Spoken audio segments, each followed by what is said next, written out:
নানুদা নেই, না নানু ভাই নেই, আর সমস্ত সবাই আছে। আর সবাইকে আমার সালাম, আদাব, প্রণাম, হাকিবুল্লাহ।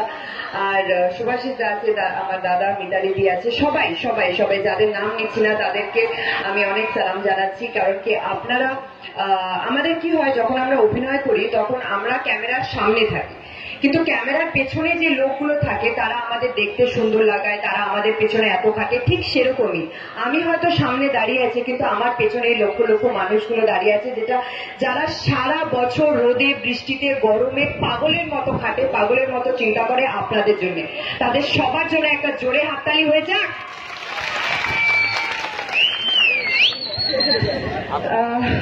হ্যাঁ, আমি জন্মাইনি অভিনেত্রী হয়েছে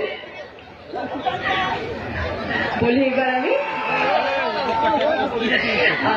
আমি অভিনেত্রী হয়ে জন্মাইনি, কিন্তু অভিনেত্রী আমি আমার কর্ম হিসেবে এটাকে বেছে নিয়েছিলাম। যখন আমি জলপাইগুড়ির ছোট গ্রাম থেকে এখানে এসেছিলাম, তখন আমি কাউকে চিনতাম না, কাউকে জানতাম না।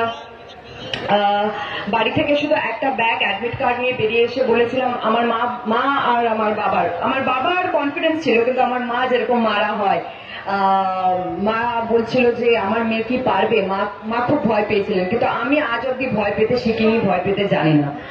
আর কারণ আমি সবসময় এই জিনিসটা বিশ্বাস করেছি যে নতুন থেকে শুরু করলেই সেই জিনিসটা নতুন করে আরো আগলে নিয়ে ভালোবাসা যায়, তাই তো? আর সবসময় তোমাদের ভালোবাসা যখন আমার পাশে, আমি যখন এই কাজটায় ঢুকি তখন আমি কাউকে চিনতাম না, কলকাতার মতো এত বড় একটা শহর কাউকে জানতাম না, কিন্তু রোদে বৃষ্টিতে গরমে খেটে আজকে এই জায়গাটা পেয়েছি। আর সেই জায়গাটা পেয়েছি শুধুমাত্র তোমাদের জন্য। তোমরা যদি পাশে না থাকতে, তোমরা যদি ভালো না বাসতে, তোমরা যদি আমার ছবি না দেখতে, আজকে আমি মিমি চক্রবর্তীর হওয়ার অকাত রাখি না। এটা পুরোটাই তোমাদের জন্য। আর আজকে আমি এটাই বলছি, আমাকে একটা সুযোগ করে দাও যাতে আমি তোমাদের সাথে, তোমাদের কাছে কর্মী হয়ে তোমাদের পাশে থেকে একসাথে কাজ করতে পারি। সেই সুযোগটা তোমরা সবাই মিলে আমাকে করে দেবে তো? এক্সপিরিয়েন্স মানে জানো তো? সবাই জানো তো? সবাই বলছে এক্সপিরিয়েন্স নেই। মায়ের পেট থেকে কেউ এক্সপিরিয়েন্স নিয়ে আসে না। এক্সপিরিয়েন্সটা আমি এখানে করব, সেটা তোমরা আমাকে করে দেবে তো? সেই সুযোগটা আমাকে তোমাদের পাশে থাকার যোগ্য করে তুলবে তো? আমি যাতে তোমার পাশে থাকি, আমাকে এই যোগ্যতাটা দেবে তো তোমরা? আমি তোমাদের পাশে থেকে একসাথে হাত ধরে কাজ করতে চাই, যাতে এখানে আমি যখন আসছিলাম তখন আমি ওয়াইদুল ভাইকে বলছিলাম, ভাই এই জায়গাটা তো, দাদা এই জায়গাটা তো খুব সুন্দর, এত সুন্দর মাছের ভেড়ি, এত সুন্দর জায়গা, আমি মনে হচ্ছে এখানে একটা বাড়ি করে থেকে যাবো। বলছিলাম তো দাদা?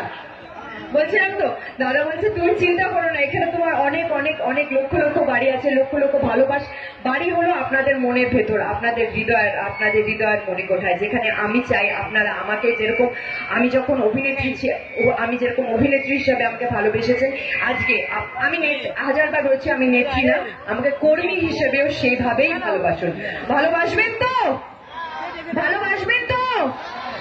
আমি এতগুলো জায়গায় যাচ্ছি, জোরে জোরে গলা ফাটাচ্ছি, আমার গলাটা ফেটে গেছে। তোমরা কি করছো? একটু জোরে আওয়াজটা শুনবো নাকি তোমাদের? জোরে আওয়াজটা শুনবো না? একটু জোরে আওয়াজটা শুনি।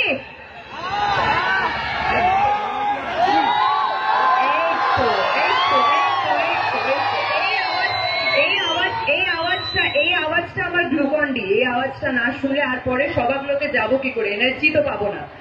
আর আমি ভীষণ কৃতজ্ঞ জানো তো এখানে এসে, কারণ এখানে এসে আমি আমার বাবার মতো একটা লোক পেয়েছি, যিনি বলেছেন যে আমি আমার ছেলে হারিয়েছি তো কি হয়েছে, আমি আমার মেয়ে পেয়েছি। কোথায়?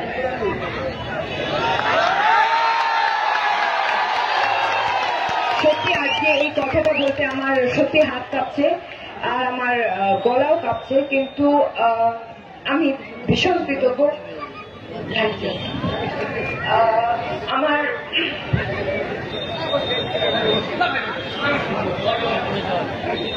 এই জায়গাটা আমাকে আজকে দিয়েছে, তার জন্য আমি ভীষণ কৃতজ্ঞ।